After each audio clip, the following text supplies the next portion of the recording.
பின்னடைவால் நிரம்பியது. சூரியன் அடிவானத்துக்கு கீழே மூழ்கிய போது ஒரு சூடான ஆரஞ்சு ஒளியை அதன் மீது வீசுகிறது. பண்டைய இந்தியாவில் அஸ்வபதி என்ற சக்தி வாய்ந்த மன்னர் நல்லொழுக்கத்துடனும் பக்தியுடனும் ஆட்சி செய்தார். அவர் தனது தாராள மனப்பான்மை, சுய கட்டுப்பாடு மற்றும் பிராமணர்கள் மீதான பக்திக்கு புகழ் பெற்றவர். தனது முதுமையில் குழந்தை இல்லாத போதிலும் அவர் தனது சபதங்கள் மற்றும் நடைமுறைகளில் உறுதியாக இருந்தார். ஒவ்வொரு நாளும் 10,000 காணிக்கைகளை நெருப்புக்கு வழங்கினார். அவரது உன்னதமான வம்சாவளிக்கு தகுதியான சந்ததியினரை பெற வேண்டும் என்பது அவரது இதயத்தின் விருப்பமாக இருந்தது. ஒரு நாள் அஸ்வபதி 18 ஆண்டுகள் கடுமையான தவத்தை நிறைவு செய்த போது ராஜாவின் அசைக்க முடியாத அர்ப்பணிப்பால் மகிழ்ச்சியடைந்த சாவித்ரி தேவி அத்யோதா நெருப்பிலிருந்து வெளிப்பட்டார். அவர் உருவமான வடிவத்தில் அவர் முன் தோன்றி அவரது வாழ்க்கையின் போக்கை மாற்றும் வார்த்தைகளை பேசினார். ராஜாவே, நான் திருப்தி அடைந்துள்ளேன்.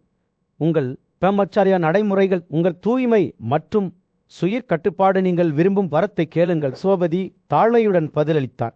என் இனத்திற்கு தகுதியான பல மதங்கள் எனக்கு பிறக்கட்டும். சாவித்ரி புன்னகைத்து சுயபடைப்பாளரால் வழங்கப்பட்ட பயவின் மூலம் பூமியில் மிகுந்த ஆற்றலின் மகள் விரைவில் பிறப்பாள் என்று கூறினார். அந்த வார்த்தைகளுடன் அவள் மறைந்து விட்டார். மன்னர் நீண்ட மகிழ்ச்சியுடன் தனது நகரத்துக்கு திரும்பினார். அங்கு அவர் தனது குடிமக்களை நியாயமாக ஆட்சி செய்த ஆண்டுகள் கடந்தன. அஸ்வபதியின் மூத்த ஆணி ஒரு குழந்தையை பெற்றெடுத்தார். ஆனால் ராஜ்யத்தில் மற்றொரு பகுதியில் ஒரு குறிப்பிடத்தக்க நிகழ்வு வெளிவருகிறது என்பதை மன்னர் அறிந்திருக்கவில்லை. மாணவ இளவரசியின் வயிற்றில் சாவித்ரியின் ஆசீர்வாதத்தால் வளர்க்கப்பட்ட ஒரு மகள் வளர்ந்து கொண்டிருந்தால் நேரம் வந்தபோது அவர் தாமரை போன்ற கண்களுடன் பிறந்தார். அவளுக்கு தெய்வீக பயனாளியின் பெயரால் சாவித்தி என்று பெயரிடப்பட்டது. ஆண்டுகள் செல்ல செல்ல ராஜாவின் மகள் ஸ்ரீதேவியைப் போலவே ஒரு பிரகாசமான கன்னியாக வளர்ந்தால். அவளுடைய அழகும் ஆற்றலும் அவளை பார்த்த அனைவரையும் கவர்ந்தது. ஆனால் அவளுடைய பிரகாசத்தை யாராலும் ஒப்பிட முடியவில்லை. தனது பருவமடையும் நேரத்தில் குடும்ப தெய்வத்தை கதறிக்கும் புனித சடங்குகளை செய்து நெருப்புக்கு காணிக்கை செலுத்தினார். முதிர்ச்சி அடைந்த தனது மகளின் வருகையால் மிகுந்த மகிழ்ச்சி அடைந்த மன்னர் அவளை தனது முன் வரவழைத்தார். சோகமும் ஆசரமும் கலந்த காவையுடன் அவர் கூறினார், மகளே, உன்னை கொடுப்பதற்கான நேரம் வந்துவிட்டது. ஆயினும் யாரும் உன்னிடம் கேட்கவில்லை. குணங்களில் உனக்கு சமமான கணவனை தேடுகிறாயா? 2 முறை திறந்தவர்களின் வார்த்தைகளை கவனமாக கேட்கும்படி அவர் அவளுக்கு அறிவுறுத்தினார். இது ஒரு தகுதியான காதலனை கண்டுபிடிப்பதில் அவளுக்கு வழிகாட்டும் பக்தியும் கடமையும் நிறைந்த தனது இதயத்துடன் தனது உன்னதமான வம்சாவளிக்கு தகுதியான ஒரு கணவரை கண்டுபிடிப்பதற்காக சாவித்ரி ஒரு பயணத்தை தொடங்கினார்.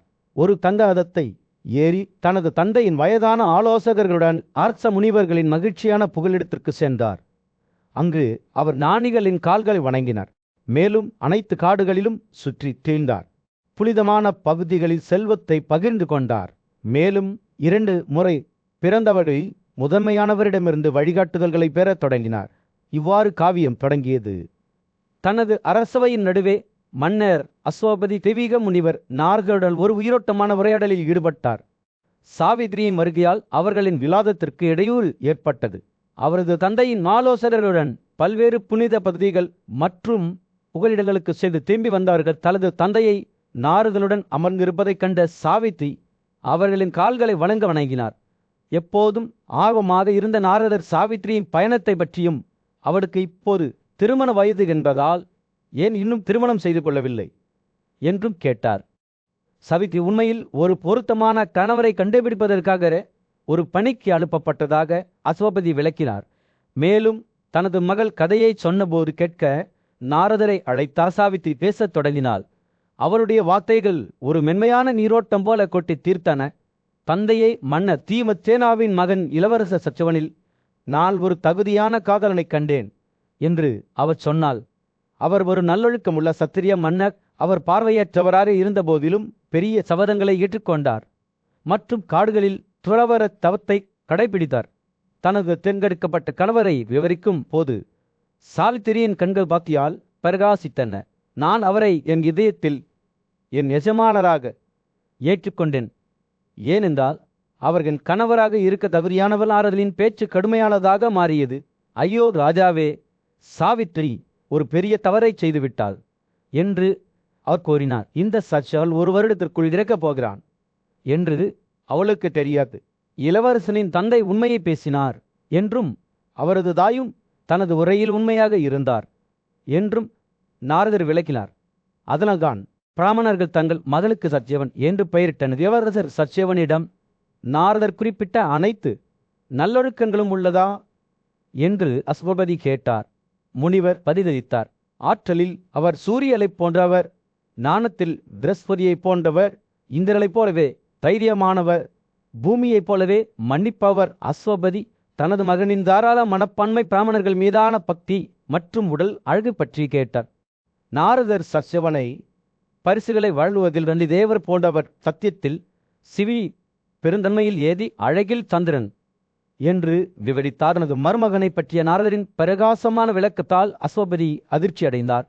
சத்யவனின் கதாபாத்திரத்தில் ஏதேனும் குறைபாடுகள் உள்ளதா என்று அவர் கேட்டார். அதற்கு நாரதர், அவருக்கு ஒரு பெரிய குறைபாடு உள்ளது. இந்த நாளிலிருந்து 1 வருடத்திற்குள் அவர் தனது மரண சுருளை துரத்துவார் என்று பதிலளித்தார். சாவித்ரி மீரான அவரது அன்பிற்கும் முனிவரின் எச்சரிக்கை வார்த்தைகளுக்கும் இடையில் அஸ்வபதிக்கு இருந்தார். இருப்பினும் சாவித்ரி பிடிவாதமாக இருந்தார். மரணம் 1 முறை மட்டுமே விடக்கூடும் என்று அவர் கூறினார். ஒரு மகளை 1 முறை மட்டுமே கொடுக்க முடியும். ஒரு நபர் 1 முறை மட்டுமே நான் கொடுக்கிறேன் என்று சொல்ல முடியும். நான் என் கனவை குறுகிய அல்லது நீண்ட ஆயுளுடன் தேர்ந்தெடுத்துள்ளேன். நல்லொழுக்கங்களை கொண்டவன் அல்லது நல்லொழுக்கம் இல்லாதவன். ஞானமுள்ள முனிவர்கள் வாழ்ந்த புனிதமான காட்டில் நீதிமானான ஆட்சியாளரான மன்னர் கியுமாட்சனா தனது அர்ப்பணிப்புள்ள மனைவியுடன் வசித்து வந்தார். மன்னரின் வாழ்க்கை எளிமையாலும் நல்லொழுக்கத்தை பின்தொடர்வதில் பக்தியாலும் குறிக்கப்பட்டது. அவரது ராஜ்யம் இழந்துவிட்டது. ஆனால் அவர் தொடர்ந்து காடுகளில் வாழ்ந்து சுய கட்டுப்பாட்டை பின்பற்றி ஒழுங்கமைக்கப்பட்ட வாழ்க்கையை வாழ்ந்தார். ஒரு நாள் அவர் இயற்கையில் அமைதியால் சூழப்பட்ட கம்பீரமான மரத்தின் நிழலில் அமர்ந்திருந்தபோது மன்னர் அஸ்வபதி தனது 2 குழந்தைகளுடன் அவரை பார்வையிட்டார். ராஜாவின் மகள் சாவித்ரி ஒரு அழகான மற்றும் திறமையான இளம்பெண். தனது தந்தையுடன் நாள் கடத்தப்பட்ட ஒரு உன்னத இளவரசர் சத்யவனை திருமணம் செய்ய தேர்ந்தெடுக்கப்பட்டார். மகிழ்ச்சியும் நன்றியும் நிறைந்த மன்னர் அஸ்வபதி அரச முனிவரான முச்சேனாவிடம் மரியாதையுடனும் பணிவுடனும் அழகினார். அவர் தன்னை அறிமுகப்படுத்தி கொண்டு இளம் இளவரசருக்கு தனது மகளின் கையை கேட்க வந்ததாக விளக்கினார்.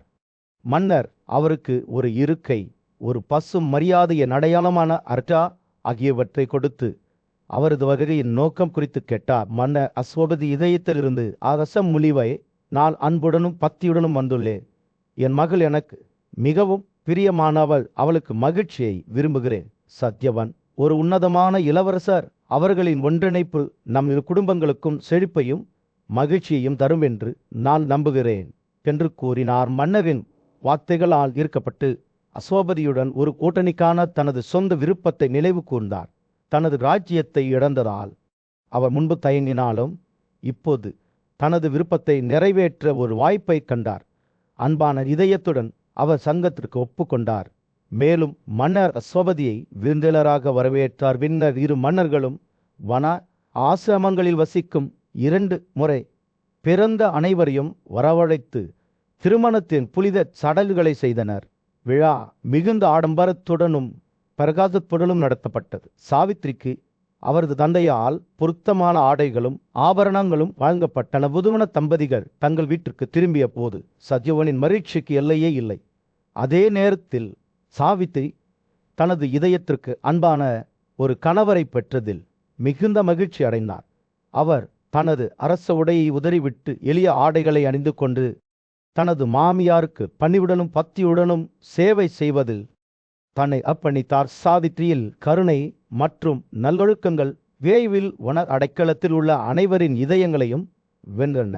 அவருடைய தேவைகளை கவனித்து ஆடைகள் மற்றும் ஆபரணங்களால் அலங்கரிப்பதன் மூலம் அவள் மாமியாரை மறுவித்தார்.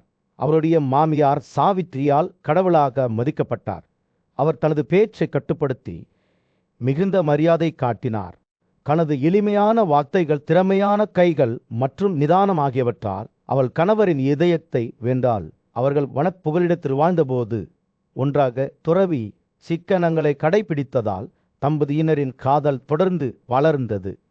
ஒரு தொலைதூர தேசத்தில் மன்னர் டியும் மார்ச்சேனாவின் மகள் சாவித்ரி தனது அசைக்க முடியாத பக்தி மற்றும் அசைக்க முடியாத தீர்மானத்திற்கு பெயர் பெற்றவர் தெய்வீக முனிவர் நாரதரின் வார்த்தைகளை அவள் கேள்விப்பட்டாள். அவர்களின் உரையாடலைத் தொடர்ந்து 4வது நாளில் தனது கணவர் சத்யவனின் மரணத்தை முன்னறிவித்தாள். இந்த தீங்கு விளைவிக்கும் தீர்க்க தரிசனத்தால் தடையின்றி சாவித்ரி திரிஷ்டிரா சபதத்தை கடைபிடிக்கத் தொடங்கினார். விதியை மாற்றும் முயற்சியில் தொடர்ச்சியாக 3 இரவுகள் உண்ணாவிரதம் இருந்தார். நியமிக்கப்பட்ட நேரம் நெருங்கியதும் தனது மருமகளின் சுயமாக விதிக்கப்பட்ட தரத்தை பற்றி அறிந்த மன்னரின் துக்கம் ஆழமடைந்தது. அவர் தனது சிம்மாசனத்தில் இருந்து எழுந்து சாவித்ரியிடம் சென்று தனது கவலையை வெளிப்படுத்தினார்.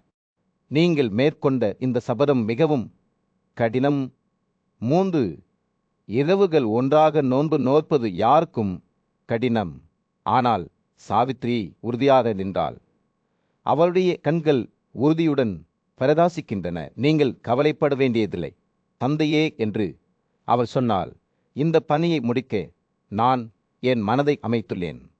ஒருவரின் சபதத்தை நிறைவேற்ற விடாமுயற்சி முக்கியம். தனது மருமகளின் அசைக்க முடியாத உறுதிப்பாட்டைக் கண்டு மன்னர் அதிர்ச்சி அடைந்தார். அவரால் ஊக்கமளிக்கும் வார்த்தைகளை மட்டுமே சொல்ல முடிந்தது. நான் சொல்ல வேண்டிய ஒன்று, உங்கள் சபதத்தை உடைக்க வேண்டாம், மாறாக அதை அதன் இறுதி வரை பாருங்கள். எனவே கனத்த இதயத்துடன் சாவித்ரி தனது வேடத்தை தொடர்வதை பார்த்தார். அவருடைய உடல் மணிக்கணக்கில் பலவீனமடைகிறது. 4ஆம் நாள் சூரியன் உதிக்கத் தொடங்கிய போது சாவித்ரியின் வேதனை புதிய உச்சத்தை எட்டியது.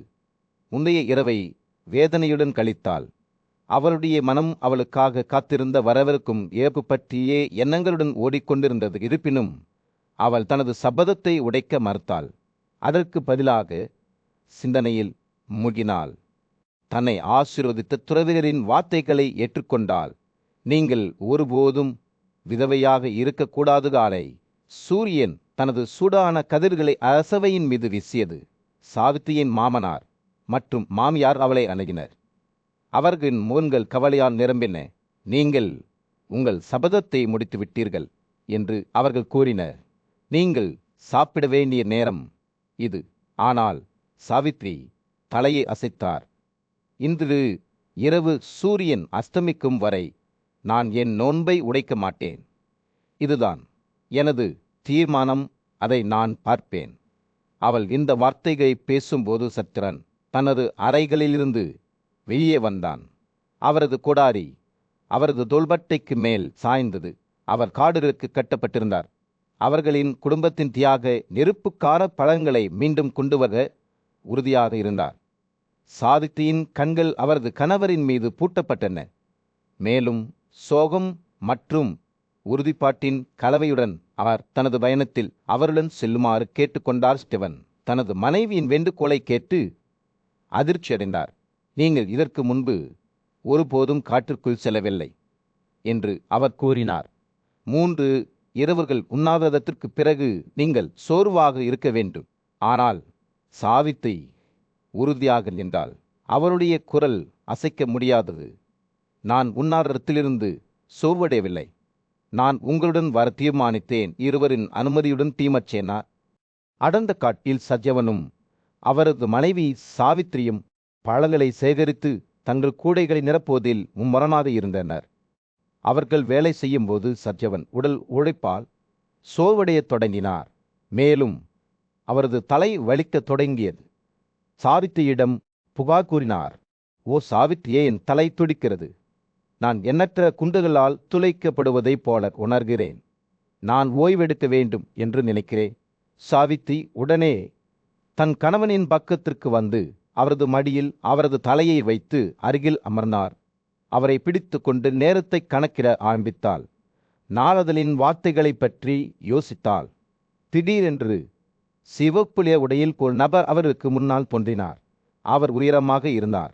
தலையில் ஒரு கிரீடத்துடன் சூரியனைப் போல பிரகாசிக்கும் கண்களை கொண்டிருந்தார். அவரது இருப்பு கம்பீரமாகவும் பயமுறுத்தும் வகையிலும் இருந்தது. சத்யவனின் உயிரை பறிக்க வந்த அந்த அந்நியன் தன்னை மரணத்தின் கடவுளான யமன் என்று வெளிப்படுத்தினார். யமனின் சக்திகளால் துமிந்து போகாமல் சாவித்ரி அவரிடம் மரியாதையுடன் அணுகி, நீங்கள் யார் பெரியவர் இங்கே, உங்கள் நோக்கம் என்ன என்று கேட்டார். பூமியில் தனது காலம் முடிந்து விட்டதால் சத்யவனை அழைத்துச் செல்ல தான் அங்கு வந்ததாக யமன் பதிலளித்தார். சாவித்ரி யமனிடம் கெஞ்சினாள். மரணத்தின் தூதர்கள் மக்களை அழைத்து செல்ல வருவதை பற்றி கேள்விப்பட்டதாக விளக்கினாள்.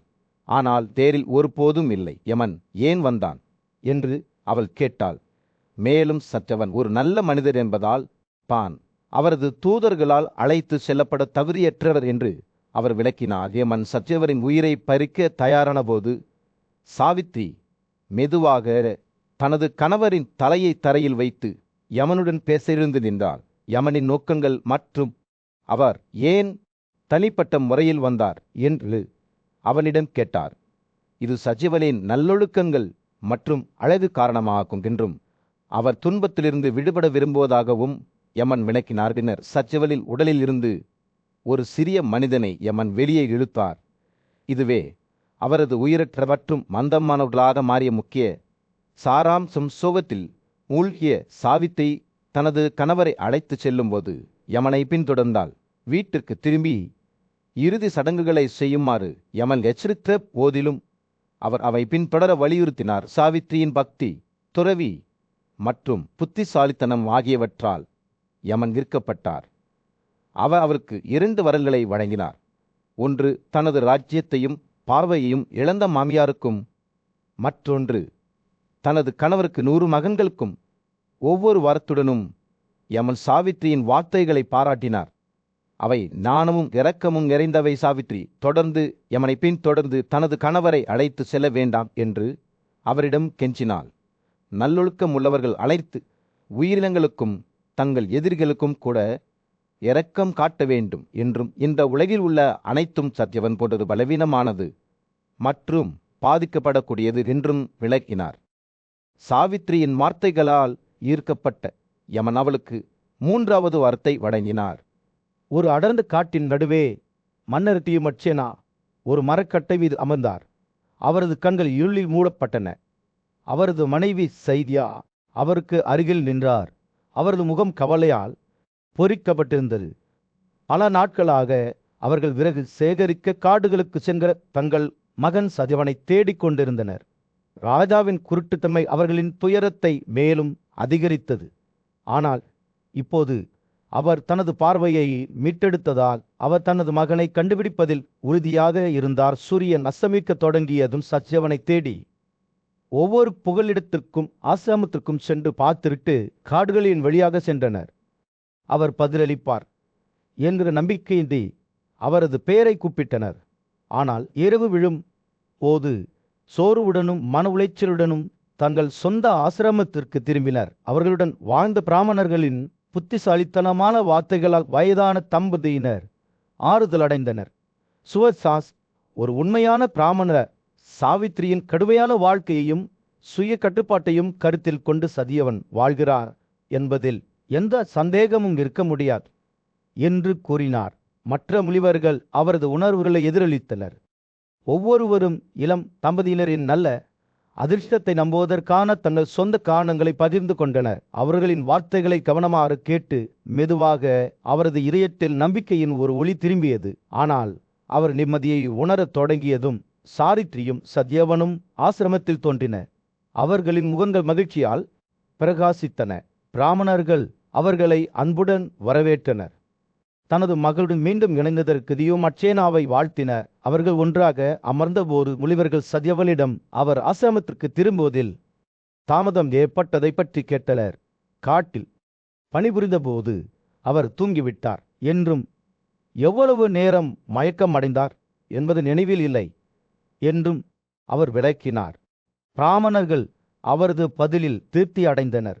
ஆனால் தவதுமர் ஒரு புத்திசாலி வயதான முனிவர் சாவித்ரியிடம் திரும்பி, உங்கள் கணவர் திடீரென்று பார்வைக்கு திரும்பியதன் பின்னணியிலுள்ள உண்மை உங்களுக்கு தெரியும். நாங்கள் உங்களிடமிருந்து அதை கேட்க விரும்புகிறோம் என்றார். சாவித்ரியின் கண்கள் தனது கதையை சொல்லத் தொடங்கியதும் பிரகாசித்தன. அதே நாளில் சத்யவனின் மரணத்தை நாரதர் எப்படி முன்னறிவித்தார் என்பதை அவர் விளக்கினார். ஆனால் அவனிடமிருந்து பிரிந்து செல்வதை அவளால் தாங்க முடியவில்லை.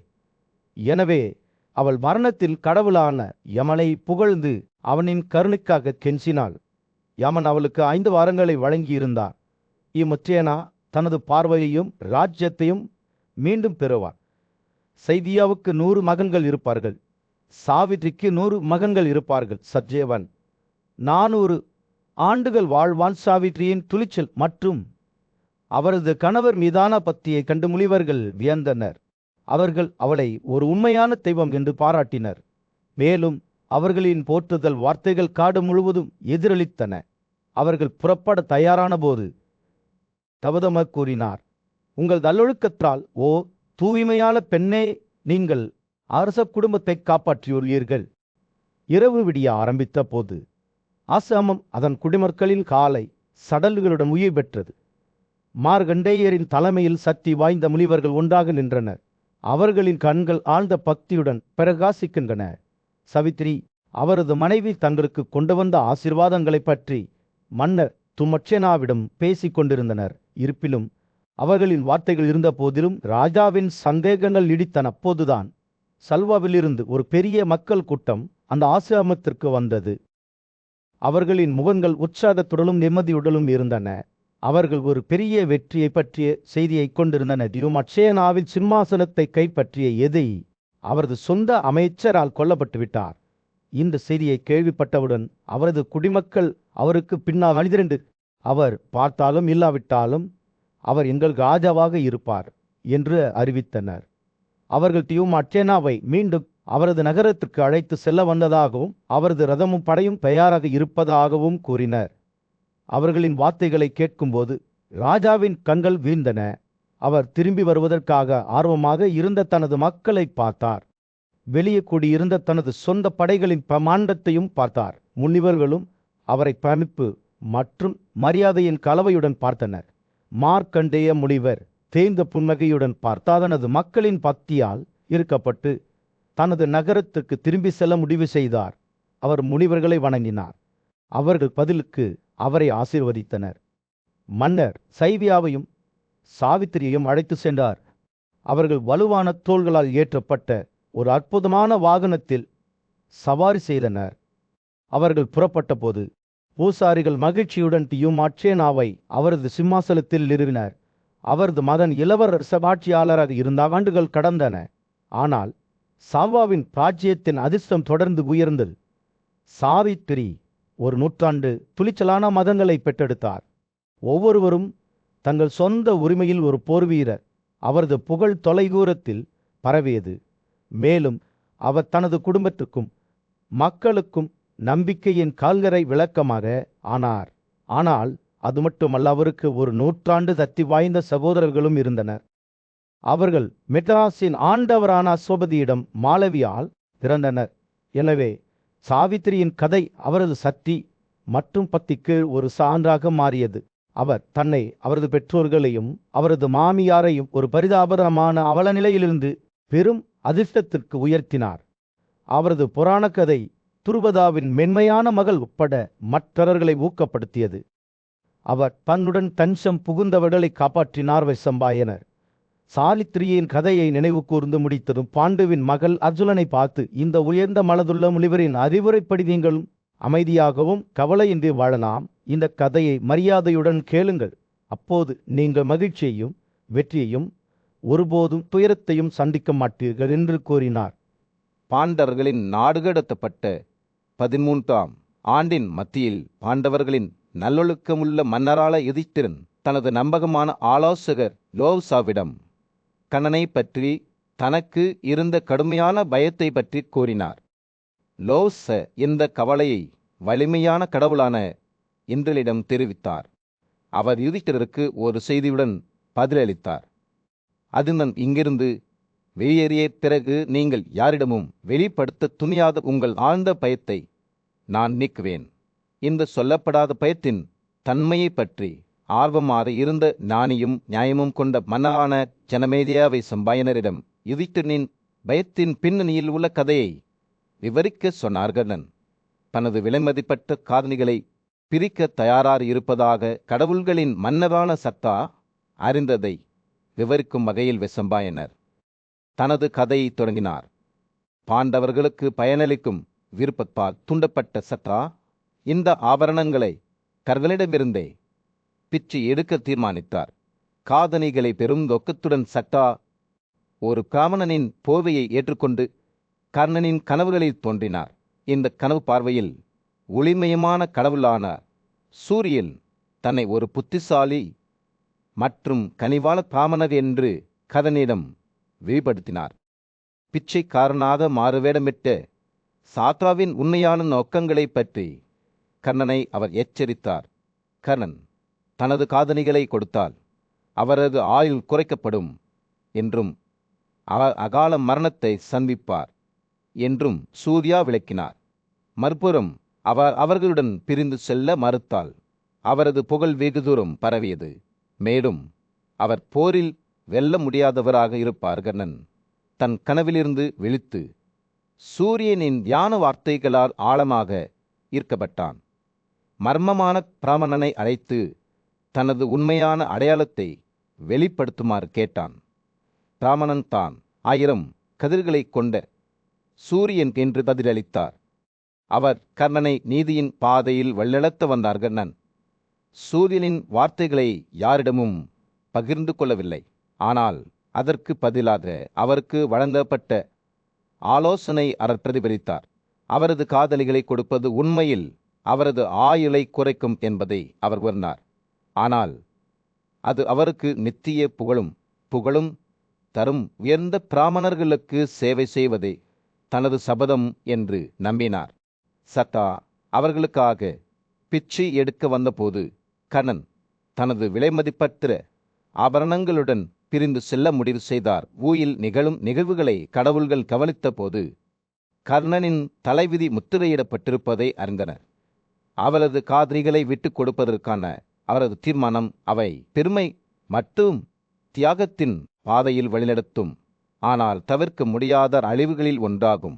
கர்ணனுக்கும் சட்டாவுக்கும் இடையிலான மோதலுக்கு மேடை அமைக்கப்பட்டது. இது சக்தி வாய்ந்த போர் வீரரின் தலைவிதியை மட்டுமல்ல, பாண்டவர்களின் எதிர்காலத்தையும் தீர்மானிக்கும். இரவின் அமைதியில் மேலே நட்சத்திரங்கள் மின்னும்போது கர்ணனின் சூரியனின் பரிசுத்த பிரசன்னத்தில் சூரியனின் ஒளிமயமான கடவுளான கர்ணன் அவருக்கு முன்னால் நின்றார். அவரது இதயம் பக்தியால் பிரகாசித்தது. கடவுளின் வார்த்தைகள் வறண்ட பூமியில் ஓர் சொட்டி கொண்டன. அவர் கர்ணனுக்கு அறிவுரை கூறினார். என் மகனே, உனக்கோ அல்லது உங்கள் அன்புக்குரியவர்களுக்கோ தீங்கு விளைவிக்கும் எதையும் செய்யாதே. உங்கள் மகன்கள், மனைவிகள், தந்தை மற்றும் தாய் நீங்கள் உயிருடன் இருக்கும் வரை மட்டுமே அவர்கள் உங்களுக்கு விலைமதிப்பற்றவர்கள். சூரியனின் குரல் ஒரு கோடை நாளில் ஒரு மென்மையான காற்றை கொண்டிருந்தது. ஏனெனில் அவர் பிரபலத்தின் விரைவான தன்மையை பற்றி பேசினார். மக்கள் இந்த உலகில் புகழ்பெற்றவர்களாகவும் சொர்க்கத்தில் நீடித்த பெருமையையும் விரும்புகிறார்கள். ஆனால் அதற்காக தங்கள் உடல்களை தியாகம் செய்ய விரும்பவில்லை. காலை சூரியனைப் போல பிரகாசிக்கும் கண்களுடன் அவர் கர்ணனை பார்த்தார். ஆனால் மனிதர்களிடையே காலை நீங்கள் உங்கள் உயிரை இழந்தாலும் அழியாத புகழை விரும்புகிறீர்கள். நான் உங்களை எச்சரிக்கிறேன். அவள் உங்கள் உயிரை தயக்கமின்றி பறித்து விடுவாள். சூரியனின் வார்த்தைகள் ஞானத்தின் திரைச்சீலை ஒன்றை நெய்யும்போது கர்ணன் கவனமாக கேட்டான். கடவுள் தொடர்ந்தார். இந்த உலகில் குடும்பம் என்பது வாழும் மக்களுக்கு மட்டுமே எல்லாம். நாம் உயிருடன் இருக்கும்போது நமது வீரமும் புகழும் நமக்கு மரியாதையை தருகிறது. ஆனால் நாம் இறக்கும்போது மிகவும் பிரகாசமான மகிமை கூட ஒன்றுமில்லாமல் குறைகிறது. உயிரற்ற சடலத்தை சுற்றி பூக்களின் மாலை போலகர்ணன் மீதான தனது அன்பை பற்றி பேசும்போது சூர்யாவின் குரல் தந்த வெளி பாசத்தின் தொலியை இருத்தது. நான் இதை உங்களுக்கு சொல்கிறேன், ஏனென்றால் நான் உன்னை என் சொந்தமாக கருதுகிறேன். என்னை வணங்குபவர்கள் எப்போதும் என்னால் பாதுகாக்கப்படுகிறார்கள். அவர் தனது எண்ணங்களை சேகரித்து தொடர்வதற்கு முன்பு இது தவிர விதியால் நிர்ணயிக்கப்பட்ட ஒரு ஆழமான மரணம் உள்ளது.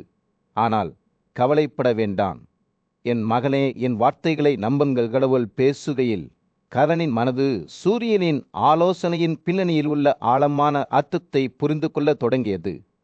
அகிலனுடன் வரவிருக்கும் போரை பற்றி தனது பக்தரை எச்சரித்தபோது சூர்யாவின் குரல் இன்னும் மென்மையாக வளர்ந்தது. இடிமுழக்கம் வீசுபவர் உங்கள் காதணிகளை கேட்கும்போது அவற்றை அவருக்கு கொடுக்க வேண்டாம். ஓ ராதாவின் மகனே, அந்த அழகான காதணிகளுடன் விசாகா விண்மீன் குழுவுக்கு இடையில் சந்திரலை போல பிரகாசிக்கிறாய். சூர்யாவின் வார்த்தைகள் மர்மத்தின் குறிப்பை கொண்டிருந்தன. ஏனெனில் அவர் ஒருவர் உயிருடன் இருக்கும்போது புகழ் மட்டுமே அர்த்தமுள்ளது என்பதை வெளிப்படுத்தினார். எனவே வானங்களின் இறைவன் உங்கள் காதணிகளை கேட்கும்போது அவரை மறுத்து விடுங்கள். உங்கள் பதில்களில் நீங்கள் புத்திசாலியாகவும் இணக்கமாகவும் இருக்க வேண்டும். பாவமற்றவரே, இந்திரனை முறியடிக்க கதனை தனது புத்திசாலித்தனத்தையும் காரணத்தையும் பயன்படுத்த அவர் ஊக்குவித்த போது கடவுளின் கண்கள் வைரங்களைப் போல பிரகாசித்தர். சூரியன் பேசி முடிக்கும்போது கணன் தனக்குள்ளேயே ஒரு உறுதியான உணர்வை உணர்ந்தான். கடவுளின் வழிகாட்டுதலால் தான் போரில் வெற்றி பெறுவேன் என்று அவருக்கு தெரியும். ஒரு புதிய புரிதலுடன் கர்ணன் சூரியரின் வார்த்தைகளுக்கு செவிசாய்ப்பதாகவும் அவரது காதலிகளை எந்த விலையிலும் பாதுகாப்பதாகவும் சபதம் செய்தான். ஏனென்றால் அவர்கள் வைத்திருப்பதன் மூலம் மட்டுமே அவர் தப்பிக்க முடியும்.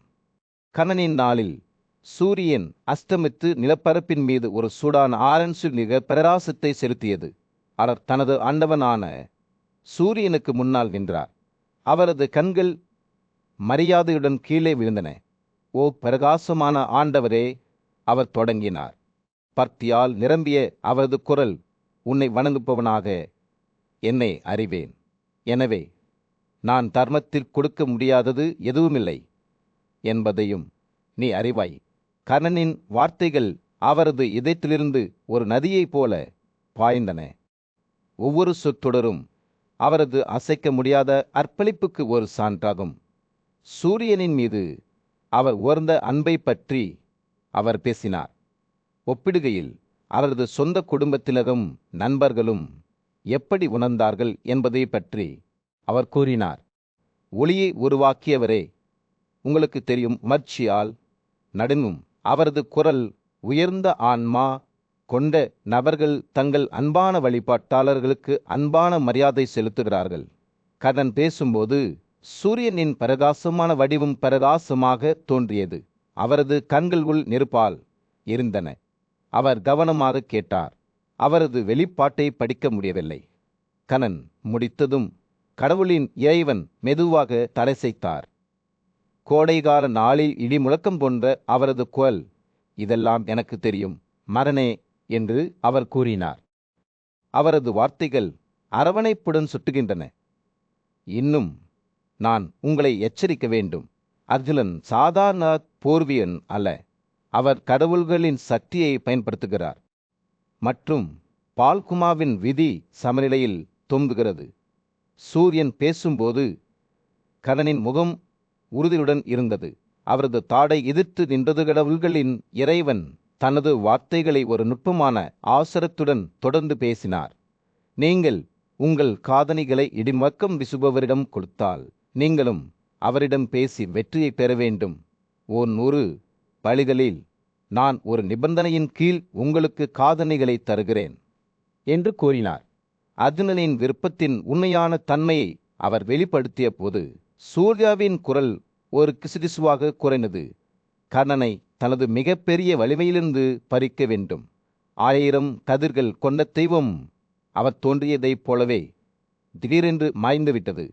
கர்ணனை அவரது வார்த்தைகளின் எடையை பற்றி சிந்திக்க விட்டுவிட்டது. மறுநாள் சூரியன் பிரகாசமாகவும் தெளிவாகவும் விடிய விடிய விடிய விடிய விடிய விடிய விடிய விடிய விடிய விடிய விடிய கர்ணன் தன் கனவை பரிந்து கொள்ள ஆவலோடு மீண்டும் அவனை நெருங்கினான். கர்ணன் ஒவ்வொரு விவரத்தையும் விவரித்து கூறுவதை கவனமாக கேட்ட விரிஷா கண்களை வியப்புடன் விரித்தார். அதை முடித்ததும் சூர்யாவின் புன்னகையை நிலப்பரப்பை உழற் செய்தது.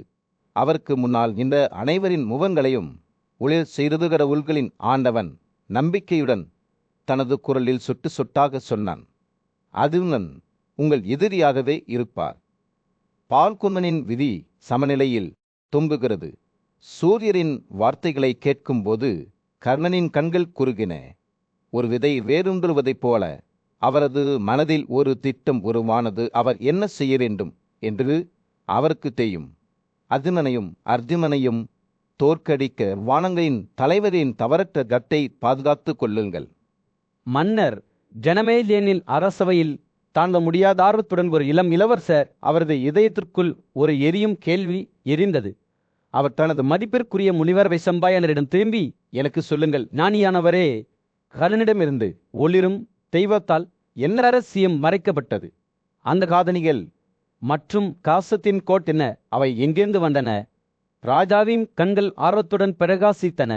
அவர் தனது முனிவரிடம் எல்லாவற்றையும் வெளிப்படுத்துமாறு கெஞ்சினார். பண்டைய கோட்பாடுகளிலும் ஞானத்திலும் நிபுணரான வைசம்பாயனர் தனது கதையை தொடங்கினார். ஒரு காலத்தில் அவர் கூறினார், மன்னர் குந்தி போஜருக்கு முன் மிகுந்த உயரமும் ஆற்றலும் கொண்ட ஒரு பிராமணர் தோன்றினார். அவர் ஒரு துறவி, கட்டப்பட்ட பூட்டுகள் மற்றும் சூரியனின் கதிர்களைப் போல ஓடும் தாடியால் அலங்கரிக்கப்பட்டவர். அவரது பேச்சு தேல் போல இனிமையாக இருந்தது. வேதங்களை பற்றிய ஆழமான புரிதலால் அவரது கண்கள் பிரகாசித்தன. முனிவர் ஒரு கணம் நிறுத்தி ராஜாவை தெளிவான உருவத்தை உறிஞ்ச அனுமதித்தார். இந்த பிராமணர் வைசம்பாயனர் தொடர்ந்தார். மன்னர் குந்தி போஜரிடம் பணிவுடனும் மரியாதையுடனும் அணுகி, நான் உங்கள் வீட்டில் ஒரு விருந்தினராக வாழ விரும்புகிறேன். உங்களிடமிருந்து பிச்சை சாப்பிடுகிறேன். உங்களுக்கோ உங்கள் ஆதரவாளர்களுக்கோ எந்த அதிருப்தியையும் ஏற்படுத்த மாட்டேன் என்று நான் உறுதியளிக்கிறேன் என்று கூறினார். பிராமணரின் வார்த்தைகளால் மகிழ்ச்சி அடைந்த மன்னர் அவரை தனது வீட்டிற்கு வரவேற்றார். அப்படி இருக்கட்டும், எங்களுடன் தங்குவதற்கு நீங்கள் வரவேற்கப்படுகிறீர்கள் என்று அறிவித்த பின்னர் முனிவர் ஜனமேஜயா மன்னரிடம் திரும்பி, இந்த நேரத்தில்தான் குந்தி போஜர் தனது மகள் பிரிதாவுக்கு பிராமணரை அறிமுகப்படுத்தினார். அவர் மிகுந்த நல்லொழுக்கமும் அழகும் கொண்ட ஒரு இளம்பெண். பிரிதாவை பிராமணரின் தேவைகளை மரியாதையுடன் கவனிக்குமாறு மன்னர் அறிவுறுத்தினார். இவர் மிகுந்த துறவி, எங்கள் மரியாதைக்கு தகுதியானவர். நீங்கள் எப்போதும் உங்கள் பெரியவர்கள் மற்றும் மேலதிகாரிகளுக்கு கவனம் செலுத்தியது போல அவரை ஒரு மனதுடன் கவனித்துக் கொள்ள வேண்டும் என்று கூறினார் வைசம்பாயனர். பேசுகையில் மன்னர் ஜனமேஜய கவனமாக கேட்டார். அவரது கண்கள் முனிவரின் முகத்தின் மீது நிலைத்திருந்தன. இந்த கதை வெறும் ஒரு கதை மட்டுமல்ல, பண்டைய ஞானத்தின் ரகசியங்களையும் மன்னர்கள், பிராமணர்கள் மற்றும் அவர்களின் குடிமக்களுக்கு இடையிலான உறவுகளில் சிக்கலான வலையையும் கொண்டுள்ளது என்பதை அவர் அறிந்திருந்தார். ராஜா முன்னால் சாய்ந்து அவரது குரலில் ஆர்வம் நிறைந்திருந்தது. பிரிதாவுக்கு என்ன ஆயிற்று? தனது தந்தை அறிவுறுத்தியபடி அவள் பிராமணனை நாடினாள். வைசம்பாயனர் புன்னகைத்தார். உண்மை கதை வெளிவர இருக்கிறது என்பதை அறிந்திருந்தார். ஹஸ்தினபுராவின் செழிப்பான அரண்மனையில் ராணி குந்தி தனது கணவர் மன்னர் மாத்ரியின் சகோதரர் குந்தி போஜாவின் முன் தனது முகத்தில் உறுதியான பார்வையுடன் நின்றார். அவர் எப்போதும் பிராமணர்களுக்கு அர்ப்பணிப்புடன் இருந்தார். இப்போது அதை மீண்டும் ஒருமுறை நிரூபிக்க ஆர்வமாக இருந்தார். ஒரு ஆழமான வில்லுடன் குந்தி போஜரிடம் பேசத் தொடங்கினார். ஓ மன்னரே, நான் அந்த மதிப்புமிக்க பிராமணருக்கு ஒரு செறிவூட்டப்பட்ட மனதுடன் சேவை செய்வேன் என்று நான் உங்களுக்கு உறுதியளிக்கிறேன். இருமுறை பிறந்தவர்களை வணங்குவோர் எனது இயல்பு. இந்த விஷயத்தில் அது எனக்கு மிகுந்த மகிழ்ச்சியையும் செழிப்பையும் தருணனது மைத்துனரின் பத்தியைக் கண்டு மகிழ்ச்சி அடைந்த குந்தி போஜர் புன்னகைத்தார். அவள் உண்மையை சொல்கிறாள் என்று அவருக்கு தெரியும். ஏனென்றால் குந்தி எப்போதும் பிராமணர்களிடம் கருணையுடனும் மரியாதையுடனும் இருந்தாள். குந்தி, நீ நல்லொழுக்கத்தின் உண்மையான உருவகம் என்று அவர் கூறினார். அவரது குரல் போற்றுதலால் நிரம்பியது. மிகவும் விவேகமான பிராமணரை கூட நீங்கள் மகிழ்வீர்கள் என்பதில் எனக்கு எந்த சந்தேகமும் இல்லை. அவர்கள் பேசிக்கொண்டிருக்கையில் தங்கள் அரண்மனையில் தங்கியிருக்கும் பிராமணனை நோக்கி ராஜாவின் எண்ணங்கள் திரும்பின. இந்த மனிதர் ஒரு சிறந்த அறிஞரும் வேதங்களை பின்பற்றுபவரும் என்பதை அவர் அறிந்திருந்தார்.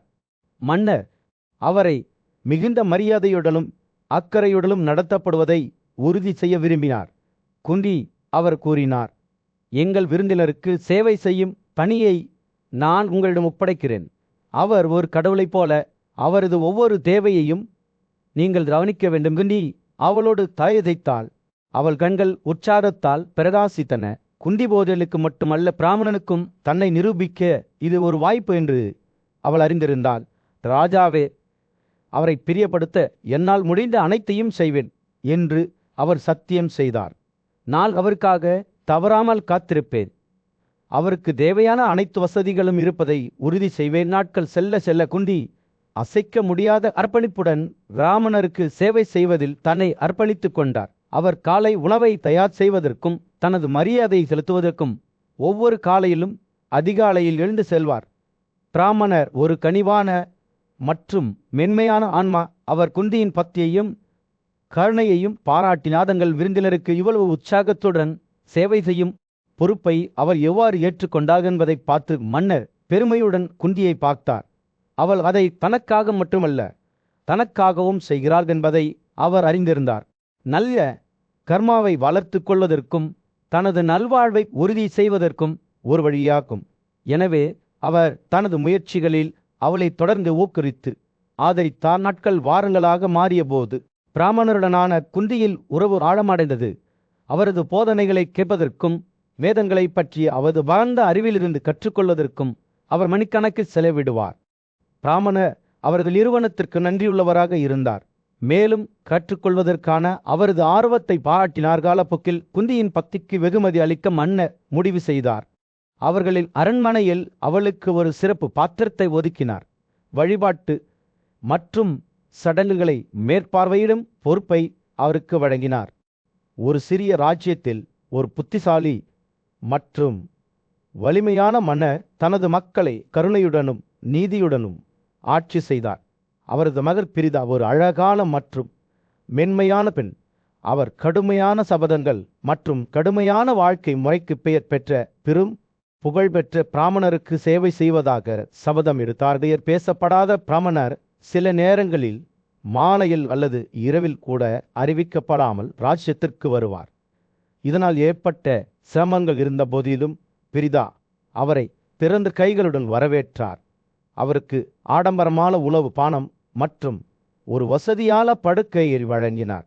அவர் தனது ஒவ்வொரு தேவையையும் கவனித்தார். நாளுக்கு நாள் தனது கவனத்தை அதிகரித்தார். அவற்றை குறைப்பதற்கு பதிலாக பிராமணன் அவளிடம் கடுமையாக பேசினாலும் அவருடைய ஏற்பாடுகளில் பிழையை கண்டறிந்தாலும் அல்லது கடுமையான வார்த்தைகளால் அவளிடம் பேசினாலும் பிரிதா பொறுமையுடனும் அர்ப்பணிப்புடனும் இருந்தார். பிராமணர் சில சமயங்களில் குறிப்பிட்ட நேரம் கடந்த பிறகு திரும்பி வருவார். உணவு பற்றாக்குறையாக இருக்கும் சந்தர்ப்பங்களில் அவர் அவரிடம் அதை கேட்பார். இருப்பினும் எல்லாம் தயாராக உள்ளது என்று கூறி அது இல்லாத போது கூட அவள் கடமைப்பட்டிருப்பாள். நாட்கள் வாரங்களாகவும் வாரங்கள் மாதங்களாகவும் மாறியபோது பிரிதாவின் பிராமணருக்கான அர்ப்பணிப்பு மேலும் வலுவடைந்தது. பிராமணர் தனது பணிகளில் திருப்தி அடைகிறார் என்று அவருடைய அந்த குண்டிபந்தர் தினமும் காலையிலும் மாலையிலும் அவளிடம் கேட்பார். மேலும் அவள் புன்னகையுடன் பதிலளிப்பார். மிகவும் நன்றாக இருக்கிறது. தனது மகளின் பக்தியில் ராஜாவின் மகிழ்ச்சிக்கு எல்லையே இல்லை. பிரிதாவின் சேவையில் பிராமணர் தவறை கண்டறிவதற்கு முன்பு ஒரு வருடம் கழிந்தது.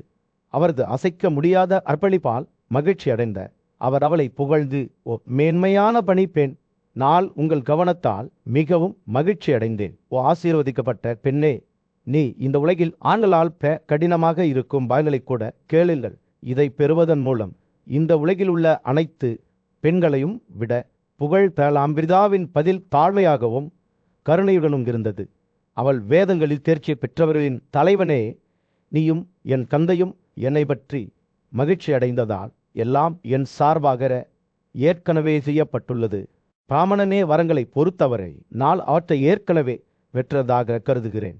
பிராமண அவரது வார்த்தைகளால் திகைத்தார். ஆனால் பின்னர் அவர் அவளுக்கு ஒரு ரகசியத்தை வெளிப்படுத்தினார்.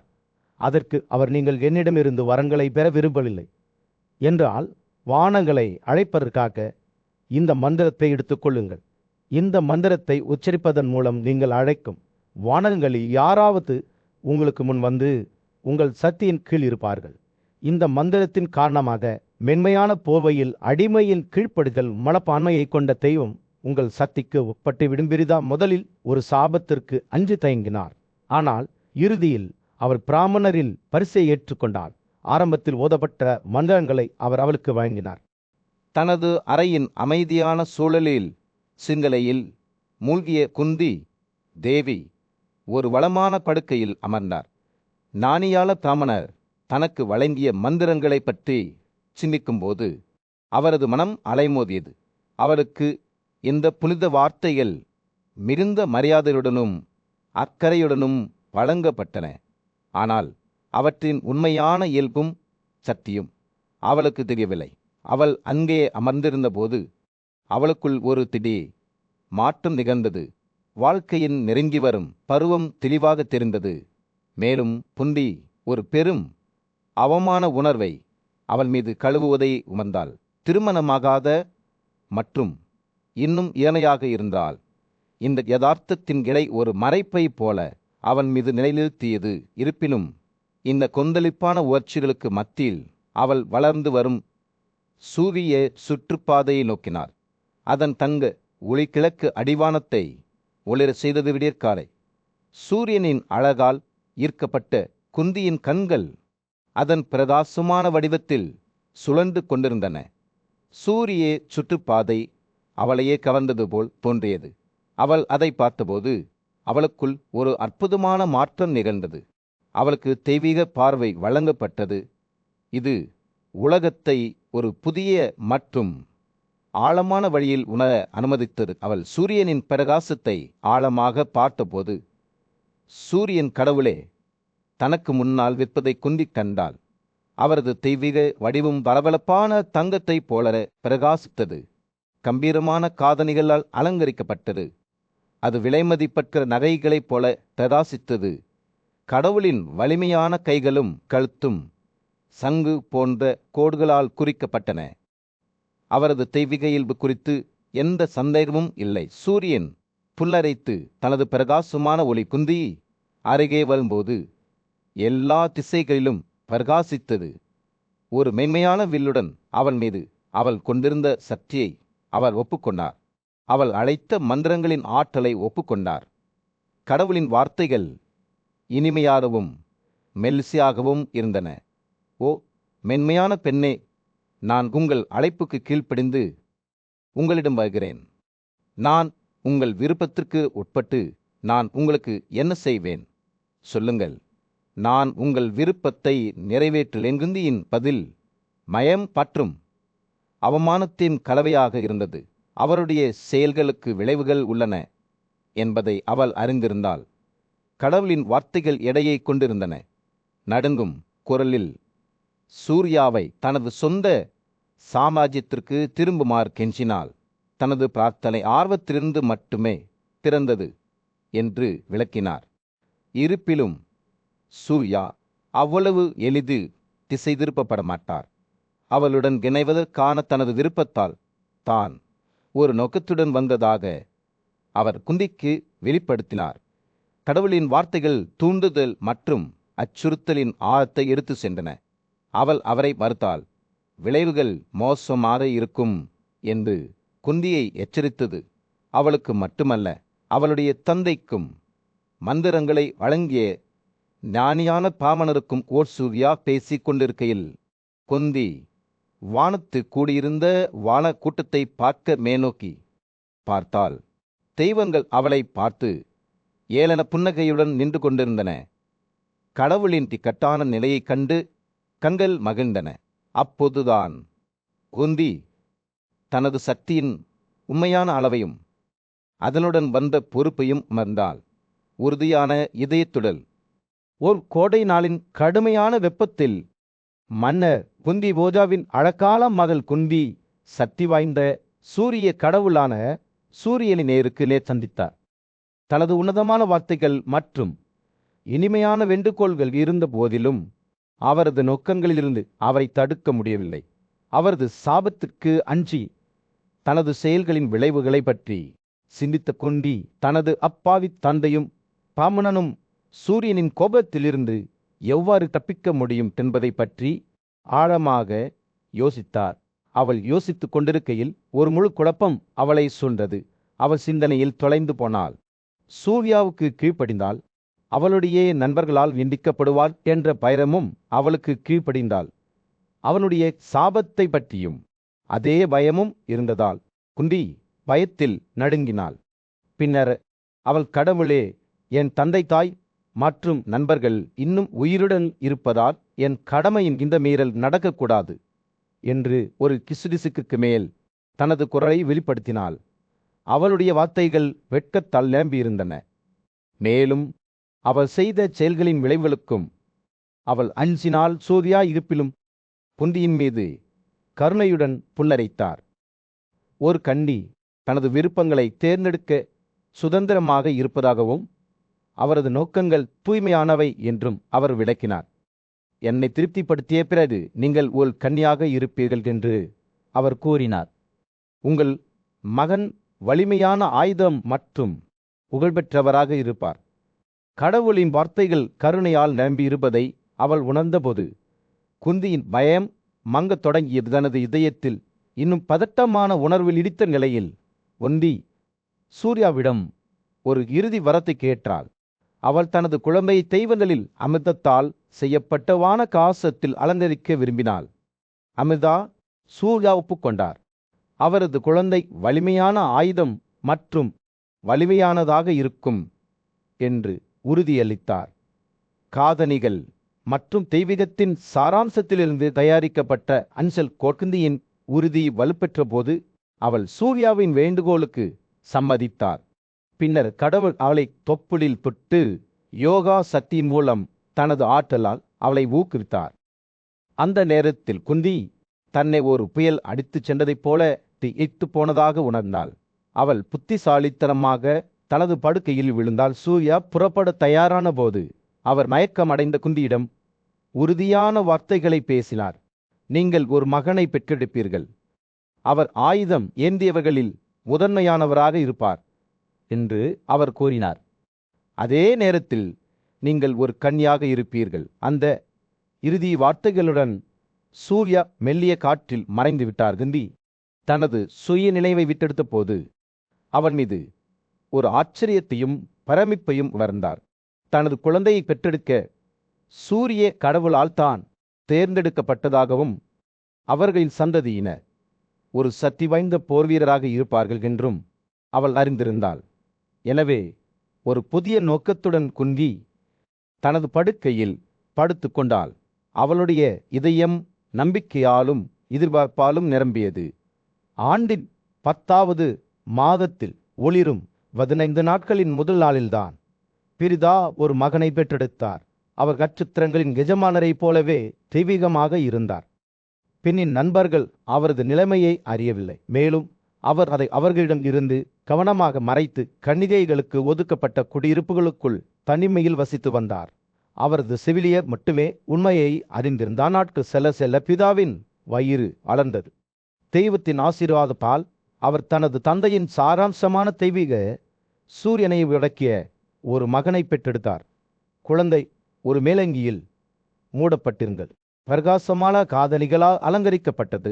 சிங்கத்தை போன்ற கண்கள் மற்றும் காளையைப் போல வலுவான தோள்களை கொண்டிருந்தது. கண்களில் கண்ணீர் வழிந்தோடிய பிரிதா தனது செவியருடன் ஆலோசனை நடத்தி குழந்தையை மென்மையான தாள்கள் மற்றும் விலையுயர்ந்த தலையணை கொண்ட ஒரு விக்கிர பெட்டியில் வைத்தார்.